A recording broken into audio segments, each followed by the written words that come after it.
بسم اللہ الرحمن الرحیم۔ ناظرین، آج کی اس ویڈیو میں آپ ناظرین کو بتایا جائے گا کہ گندم کے پتوں کی پلاہٹ پن کس وجہ سے ہے۔ اس کی ایک سے زیادہ وجوہات ہیں۔ میگنیز کی کمی، جڑوں کے زون میں آکسیجن کی کمی، سلفر کی کمی، موسمیاتی دباؤ۔ دو وجوہات کی بنا پر آج کل زیادہ تر گندم کی فصل میں پلاہٹ پن آ رہی ہے، جس میں ایک بڑی وجہ جو ہے وہ ہے جڑوں کے زون میں آکسیجن کی کمی۔ جڑوں کے زون میں آکسیجن کی کمی زیادہ تر ایسے کھیتوں میں آ رہی ہے جہاں پر کھیت لیزر لیول نہیں ہوئے، پانی کہیں زیادہ رک گیا ہے، کہیں پانی کم رکا ہے۔ جہاں پر پانی زیادہ رکا ہے وہاں پانی زیادہ رکنے سے بھی نیچے والے پتے پیلے ہو رہے ہیں۔ بہت زیادہ ہیوی سائلز، چکنی مٹی والی زمینیں جہاں زیادہ آپاشی کی صورت میں جڑوں کے زون سے پانی نیچے نہیں جاتا یا بہت کم جاتا ہے، نمی یا وتر زیادہ دیر رہنے کے نتیجے میں آکسیجن کی کمی سے جڑوں کا سانس لینے والا عمل رک جاتا ہے۔ کیونکہ ہماری جو زمین ہے، اس زمین میں 50% تو مٹی ہوتی ہے، چکنی مٹی، بھل اور یہ ریت۔ 50% جو ہے اس میں 25% ہوا ہوتی ہے، 25% ان سوراخوں میں پانی ہوتا ہے۔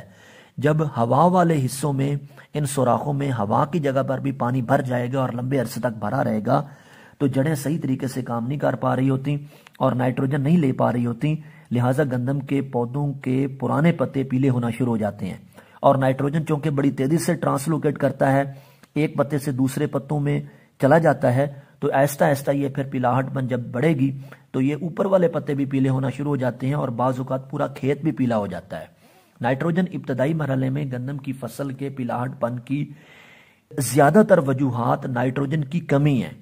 بعض اوقات پوٹاش کی کمی سے بھی پرانے پتے پیلے ہوتے ہیں، لیکن پوٹاش کی کمی سے ابتدائی مرحلے میں پتے پیلے نہیں ہوتے، ابتدائی مرحلے میں نائٹروجن کی کمی سے پتے پیلے ہوتے ہیں۔ تو کیا کیا جائے؟ وتر آنے پر آدھا بیگ یوریا چھٹا کروانے سے اس مسئلے کو ریکور کیا جا سکتا ہے، ریکوری لائی جا سکتی ہے۔ دوسری وجہ ناظرین، گندم کے ابتدائی مرحلے میں جو پلاہٹ پن یا نوکیں خشک ہو رہی ہیں، اس کی وجہ موسم ہے۔ موسم کا گندم کی بڑھوتری پر واضح اثر نظر آتا ہے۔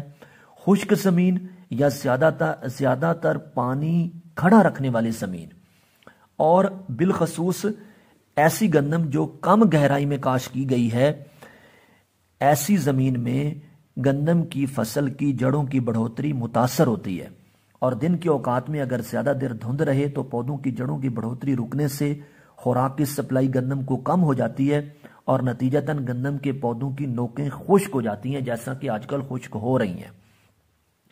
ناظرین، گندم کی بڑھوتری والے مرحلے سے پہلے اگر درجہ حرارت کم ہو جائے تو گندم کا پورا کھیت بھی پیلا ہو جاتا ہے۔ تو یہ موسم ہے، موسم کی وجہ سے آ رہا ہے۔ اس کا کیا سدباب کیا جائے؟ انتظار کیا جائے، ریکوری خود بخود آئے گی، گندم خود بخود بحال ہونا شروع ہو جائے گی۔ لیکن اگر کسی کاشتکار نے اس کی فوری بحالی کرنی ہے تو اس کے لیے ٹلٹ اور کوانٹس دونوں سنجنٹا پاکستان کے پروڈکٹ ہیں۔ ان کا ٹینک مکس کی شکل میں ٹلٹ 200 ml 100 لیٹر پانی میں، کوانٹس 400 ml 100 لیٹر پانی میں 7 دن کے وقفے سے 2 سپرے کروائے جائیں تو اس مسئلے کو کنٹرول کیا جا سکتا ہے۔ تو ناظرین، آج کی اس ویڈیو کا خلاصہ یہ ہے کہ پانی ایسی طریقے سے لگایا جائے گندم کی فصل کو کہ ایک کیارہ بھرنے کے قریب ہو، دوسرے کیارے میں کھول دیا جائے، بھر کے نہ لگایا جائے۔ اگر مسئلہ زیادہ ہے تو وتر آنے پر آدھا بیگ یوریا چھٹا کروایا جائے۔ موسمیاتی دباؤ کی وجہ سے جو نوکیں خشک ہو رہی ہیں وہ خود بخود ریکور ہو جائیں گی۔ مزید اس مسئلے کو کنٹرول کرنے کے لیے ٹلٹ اور کوانٹس کا سپرے کروایا جائے۔ بہت شکریہ۔